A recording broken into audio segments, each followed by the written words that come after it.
सुरेंद्र कुमार भार्गव, सहआचार्य बीएसटी, राजकीय महाविद्यालय BCom part second, ABST first paper income tax. मैं आपको सबसे पहले आपका फर्स्ट पेपर है आयकर, जिसके बारे में आपको आज इंट्रोडक्शन एंड डेफिनेशंस बताए।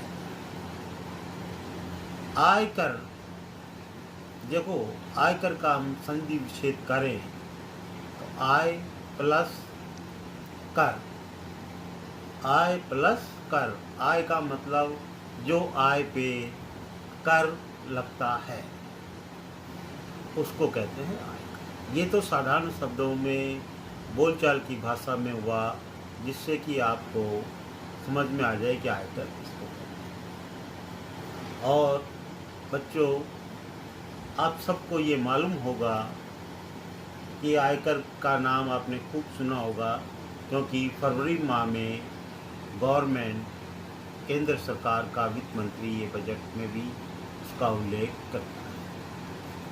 अब अपन इंट्रोडक्शन पे आते हैं। कर सरकारी राजस्व का प्रमुख स्रोत है। भारतीय राजस्व में आयकर का महत्वपूर्ण स्थान है, क्योंकि सरकार को कानून व्यवस्था बनाए रखने, देश की सुरक्षा करने, कल्याणकारी योजनाओं को लागू करने इत्यादि के लिए धन की आवश्यकता होती है। गणतांत्रिक व्यवस्था हो या प्रजातांत्रिक या राजघराने, सभी में कर लगाकर धन जनता से ही वसूल किया जाता है। आयकर, आय पर लगाए जाने वाला एक प्रत्यक्ष व प्रगतिशील कर है। भारत में करदाताओं से दो प्रकार के कर वसूल किए जाते हैं।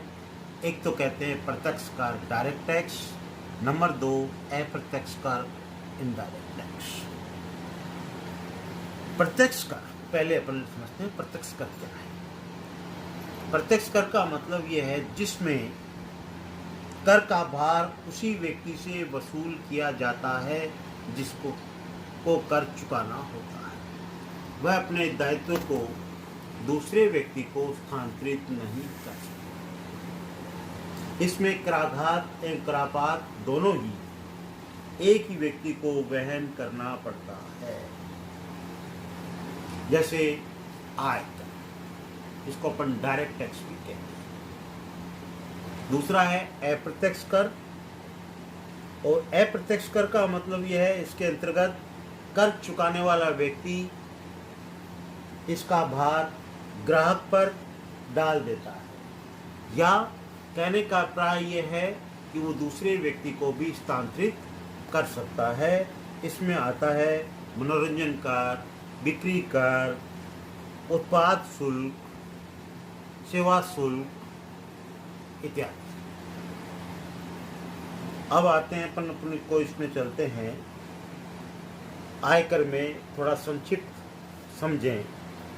आयकर एक प्रत्यक्ष कर है जिसे केंद्रीय सरकार द्वारा वसूल किया जाता है। निश्चित मापदंडों के आधार पर केंद्र एवं राज्यों के मध्य वितरित किया जाता है। राष्ट्रपति द्वारा प्रत्येक 5 वर्ष के अंतराल में वित्त आयोग की नियुक्ति की जाती है, जो इस वितरण के मापदंडों का सुझाव देता है। 12वें वित्त आयोग की सिफारिश के अनुसार केंद्रीय करों में कुछ बढ़ोतरी भी की गई। अब अपन आयकर के इतिहास को समझे थोड़ा सा। भारत में प्रथम बार सन 1860 में सर जेम्स विल्सन द्वारा सन 1857 की क्रांति के कारण होने वाली हानियों की पूर्ति करने के लिए लगाया गया। सर जेम्स विल्सन तत्कालीन वायसराय के वित्तीय सलाहकार थे। उस समय करमुक्त सीमा 200 रुपये वार्षिक थी। सन 1886 में पहली बार अधिनियम पास किया गया। समय समय पर कई अधिनियम बने एवं उनमें संशोधन भी होते रहे। वर्तमान आयकर अधिनियम 1961 में पारित किया गया। यह अधिनियम अप्रैल 1962 से संपूर्ण भारत में लागू हो गया। इस अधिनियम में 298 धाराएं तथा 14 अनुसूचियां हैं।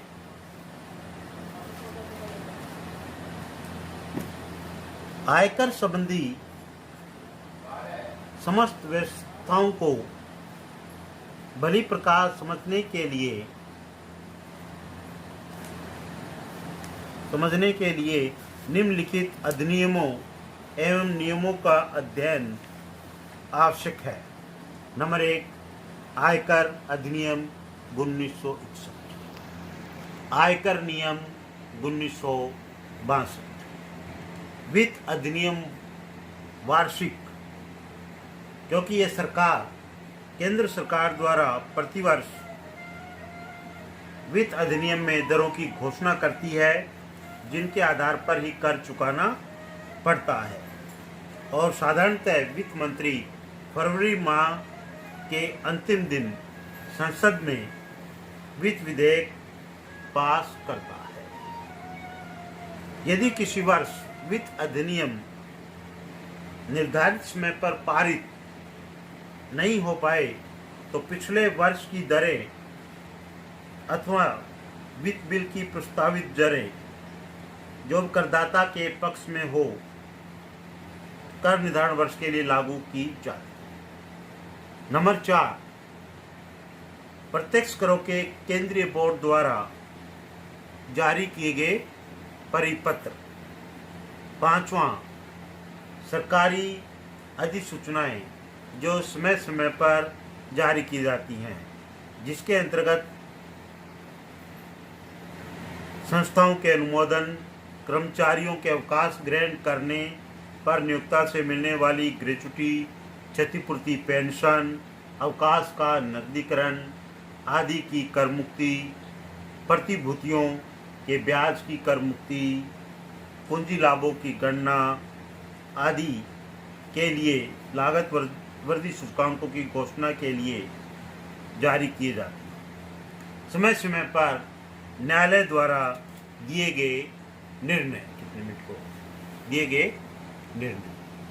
नेक्स्ट अपन बात करते हैं आयकर दायित्व। आयकर अधिनियम की धारा 4 कर दायित्व उत्पन्न करती है। इस धारा के प्रमुख प्रावधान निम्न हैं। नंबर 1, यह कर निर्धारण वर्ष में लगाया जाता है। नंबर 2, यह कर प्रत्येक व्यक्ति की कुल आय पर लगाया जाता है।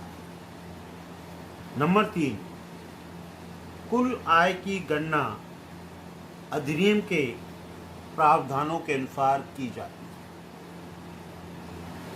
नंबर 4, सामान्यतः गत वर्ष की आय पर कर लगाया जाता है। नंबर 5, कर की दरें प्रत्येक वर्ष वित्त वर्ष अधिनियम द्वारा निर्धारित की जाती है। और नंबर 6, प्रावधान होने पर कर की कटौती उद्गम स्थान पर ही कर ली जाती है। अथवा कर का भुगतान अग्रिम रूप से करना पड़ता है। भारत में आयकर संबंधी व्यवस्थाओं को निम्न 3 चरणों में बांटा जा सकता है। प्रथम चरण कर योग्य आय की गणना, कंप्यूटेशन ऑफ टैक्सेबल इनकम। द्वितीय चरण कर की राशि की गणना, computation of the amount of tax.